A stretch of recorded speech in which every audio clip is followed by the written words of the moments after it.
ঝটপট মেহমানদারিতে এরকম কাবাব দারুণভাবে বানিয়ে ফেলতে পারবেন। হ্যালো, আসসালামু আলাইকুম। কাছে এবং দূরে যে যেখান থেকে আমার YouTube channel Soni's cake and food fantasy দেখছেন তাদের সবাইকে অনেক অনেক শুভেচ্ছা।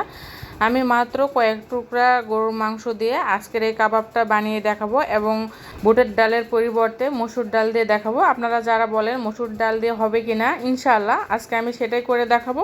ফ্রেশ কয়েক টুকরা গরুর মাংস আবারও আমি ছোট ছোট টুকরা করে কেটে নিয়েছি, যেহেতু মসুর ডাল নিয়েছি এখানে খুব তাড়াতাড়ি সিদ্ধ হয়ে যাবে, সেজন্য কাবাবের রেশিও মাংসের 4 ভাগের 1 ভাগ হবে ডাল।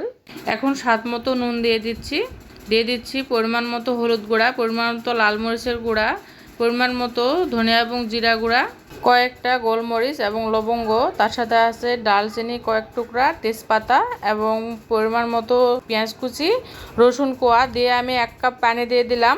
মনে ছিল না সেজন্য আদা বাটা দিয়ে দিচ্ছি 1 চামচ। এখন নেড়ে চেড়ে নিয়ে আমি ঢাকনাটা বন্ধ করে দিয়ে দিচ্ছি পুরোপুরি সিদ্ধ হয়ে যাওয়া পর্যন্ত।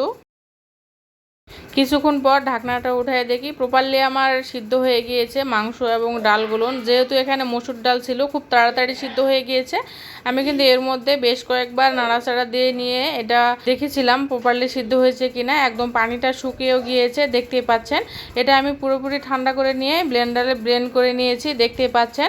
ঠান্ডা হয়ে যাওয়ার পর কিন্তু এটা অনেকটাই শক্ত হয়ে গিয়েছে। আমি এখন একে একে সব মশলা দিয়ে দিচ্ছি রসুন বাটা, আদা বাটা, ধনিয়া এবং জিরা গুঁড়া, দিয়ে দিচ্ছি 1 চামচ গরম মশলার গুঁড়া।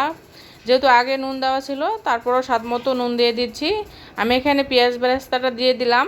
আপনারা চাইলে কাঁচা পেঁয়াজ কুচিও দিতে পারেন। পার্সোনালি আমার কাছে কিন্তু পেঁয়াজ বেরেস্তাটা দেওয়াটাই ভালো মনে হয়, তাতে করে ফ্রিজিং করলেও কিন্তু খুব ভালো থাকে। এই পর্যায়ে আমি দিয়ে দিচ্ছি পুদিনা এবং ধনিয়া পাতা কুচি। আপনারা চাইলে এটা স্কিপ করতে পারেন অথবা যে কোনো একটা দিতে পারেন। দিয়ে দিলাম কাঁচা মরিচ কুচি। আপনারা যে যেরকম ঝাল খেতে পছন্দ করেন সেই সেরকম দেবেন। কাবাবের আরও স্বাদ বাড়ানোর জন্য দিয়ে দিচ্ছি 1 স্লাইস লেবুর রস। এখানে ফেটে নেওয়া একটা ডিম দিয়ে দিচ্ছি। ডিমটা কিন্তু দিতে হবে কারণ ডিমটাই কাবাবের বাইন্ডিংয়ের কাজ করবে। আপনারা যারা বলেন তেলে দেওয়ার সঙ্গে সঙ্গে কাবাবগুলো ভেঙে যায় বা ছেড়ে যায়, সেটা কিন্তু এটাই একটা কারণ।